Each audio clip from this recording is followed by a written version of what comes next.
How to design your Airbnb? Beginner tips. We'll tell you how we use ChatGPT to beat our competition in designs and get more bookings. Hi, I'm Sarah Karakayan. And I'm Annette Grant. And together we are Thanks for visiting. We've been hosting for well over a decade, welcomed tens of thousands of guests, and earned thousands of 5-star reviews. Our portfolio continues to bring in over 1.5 million year over year, and supported not only by the industry's leading brands, but also some of the biggest media outlets. And we're here to help you with your furnished rental.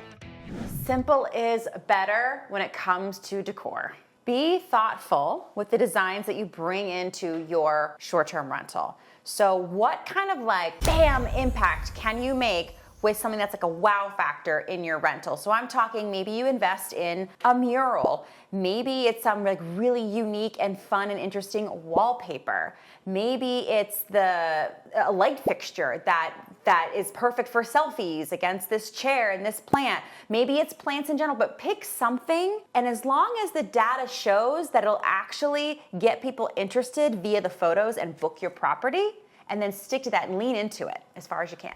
Here's what to invest in. These purchases pack a punch. It's an amazing mattress and quality bedding. You do not want to skimp here. Think about it. This is really what the guest is paying for. That overnight stay, that good night's rest. Every single one of your guests is going to be sleeping in the bed. You know, there's a lot of other things design-wise that your guests might not even sit on a certain chair or go into a certain room, but you better believe all your guests are getting that good night's sleep. And this is that you really want to buy nice or buy twice. Right. So really, this is the investment, and we'll actually have some links below on our favorite mattress and sheets, but this is where you can pack that punch for that great night's sleep. Invest in the sofa.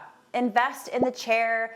Invest in the dresser drawers. Gone are the days where you can get something chintzy on Amazon or from IKEA, throw it in the property and feel like it's going to pass. I'm telling you, people are sitting on these chairs. They're watching the movies with their family. They're probably bringing a snack and enjoying it. They're curling up with your throw blankets. This is not an area to skimp. And I promise you that you don't want to buy twice. Even with a cheap sofa, doing that is going to be just as expensive as if you would just buy it quality the first time. Same with dresser drawers. I have some clients where they went really inexpensive when they brought me in, and these drawers are now sagging, they're hard to open and close, they're easy to scratch. And I actually like getting a quality piece of furniture from a nice, call them mercantile stores or secondhand, consignment stores. I'm not talking off the side of a curb here. I'm talking quality furniture. It's also more eco-friendly to do that, but it's just gonna last longer, and your guests are gonna take notice that these are quality pieces and their stay is gonna be so much more comfortable. And then you wanna protect these assets. So do not skimp on the pillow protectors,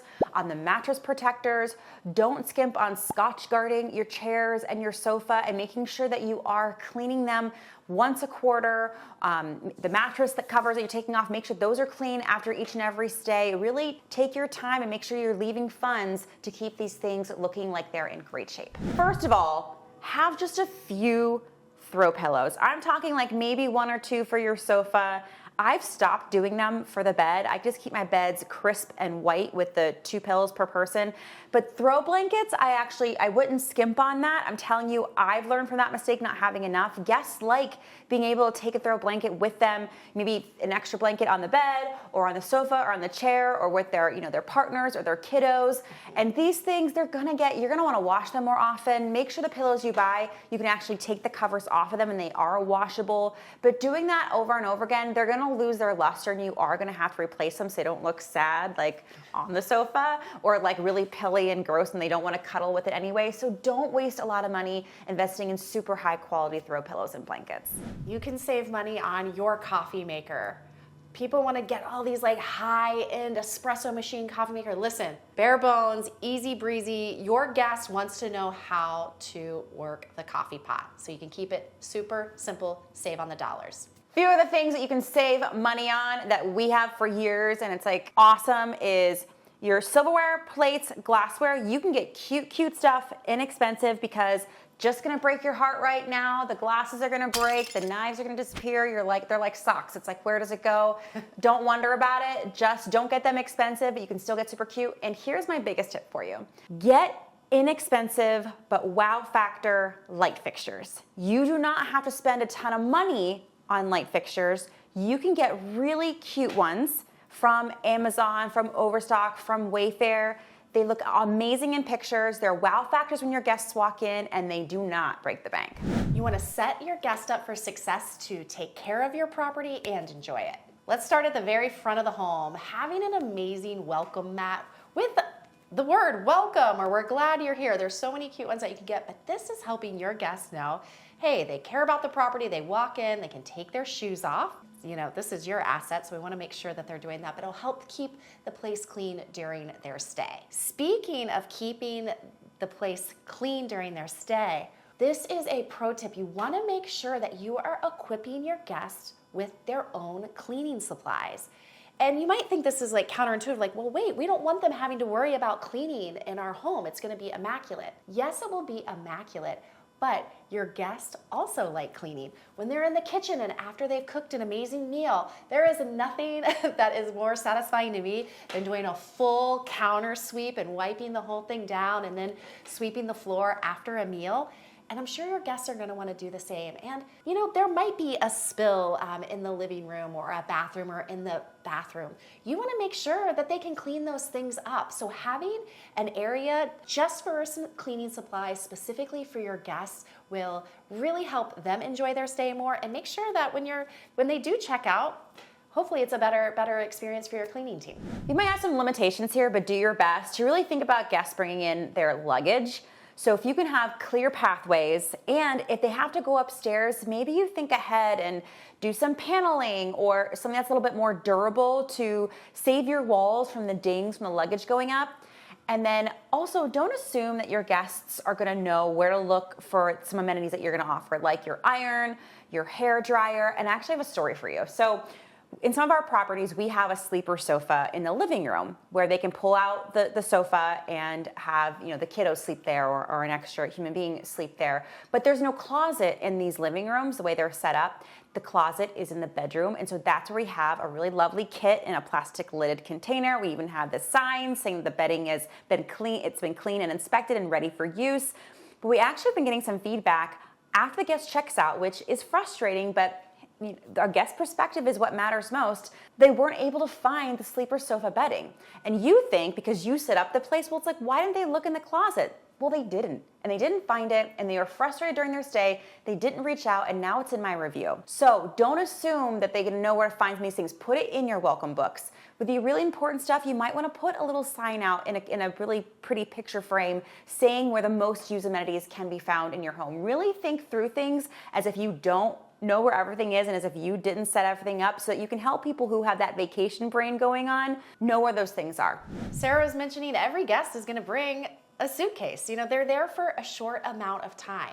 So they're not all settled into all the dresser drawers and closets like we are in our own homes. So you need to think about it. Where are they going to be putting all of their stuff while they are at your home for the stay? And I'm telling you, the secret, like lowest thing investment-wise that you can get that I know all guests love, including myself, are hooks. Hooks everywhere. Hooks for their towels, hooks for their coats, hooks for maybe just their clothes so they're not laying on the floor. And that is something that I always pay attention to when I am staying somewhere, especially like, let's think let's say it's a larger home and you can sleep 10 guests. And if you go in your bathrooms, maybe you have 4 or 5 people using each bathroom. How are they keeping their towels straight? You know, normally there's only like 1 or 2 towel racks in a bathroom, so you might want to move some hooks into a bedroom so they can bring their towels into their bedroom but still properly dry. And the other thing I see hosts do a lot is not supplying enough hangers.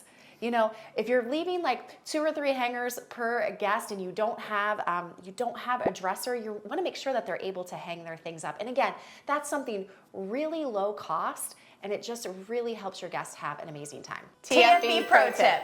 I know I told you to have a lot of hooks for all of your guests, but you only want to do this if there's nothing worse than hanging up your purse or your book bag and the hook comes falling out of the wall. Nothing worse for the guest, and then nothing worse for you as the host. You're like, now you have to patch that hole. I've seen hosts that don't even worry about patching the hole. They like move it over and reinstall it, and the hole's there. It doesn't look good.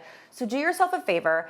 I like these 2 kind of anchors, and we'll link to them below in the show notes. I like the self-drilling ones that are I don't even know what it looks like. It's like a metal material. I don't know what the exact material is, but they're self-drilling and they're really robust. Or toggle bolts. I really love toggle bolts. It uses the wall as leverage so that when you hang something heavy on it, nothing's bringing that anchor out of the wall. Say goodbye to the cheap plastic ones. They're not going to hold up to your guests. And you might think a guest isn't going to hang up a book bag on one of your hooks, but they will, and they honestly should. So just make sure you're using the right kind of hardware to fasten these things to your property.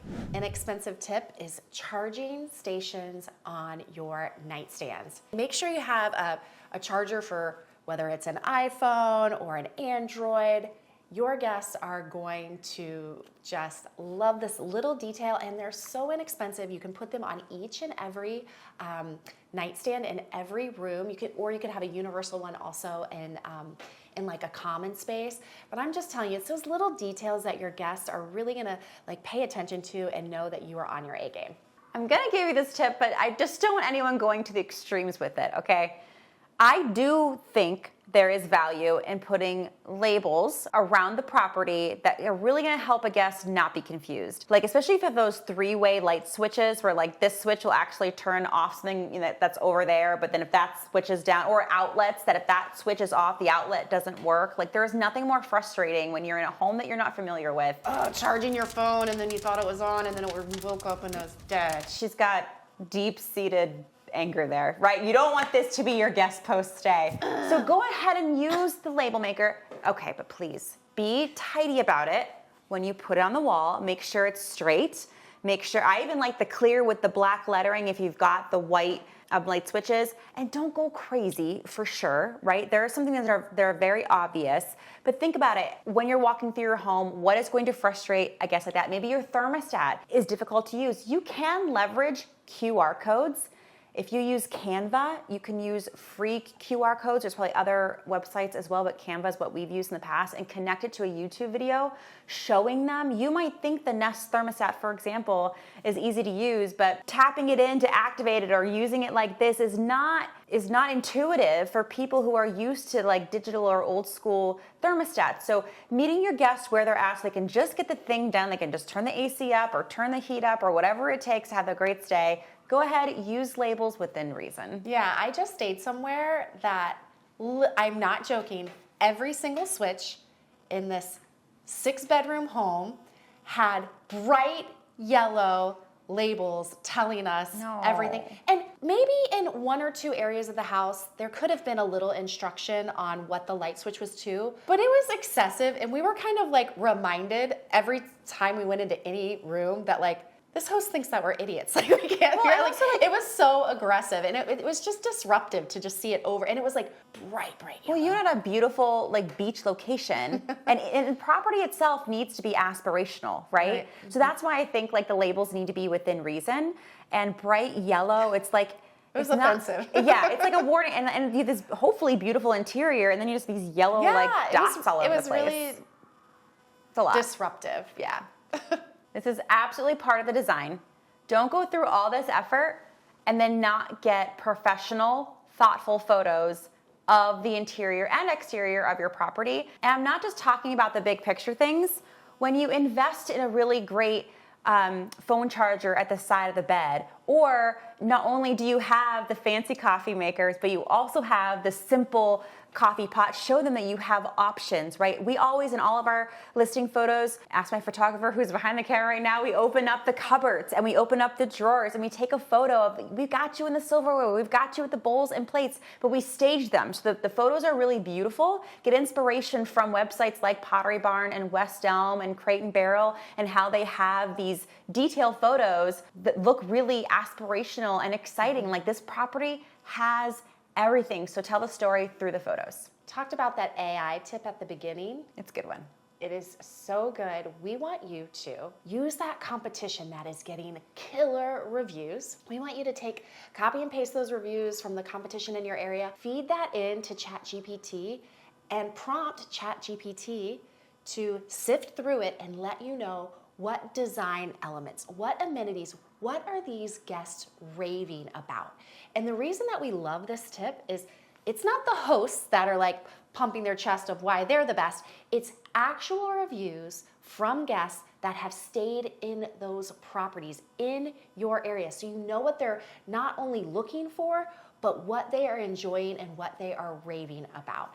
And like once you know that, use that. That is like, knowledge is power there. You want to put your dollars behind what guests are giving great reviews about. With making all these great investments in your mattress and your bed and the decor, you're gonna wanna add some revenue to your property so you can keep it looking great. Go ahead and watch this video about how to make an extra 10K with this one tip. Simple design tip, absolutely no interior cameras, but you might wanna have an exterior camera, so make sure to check out this video.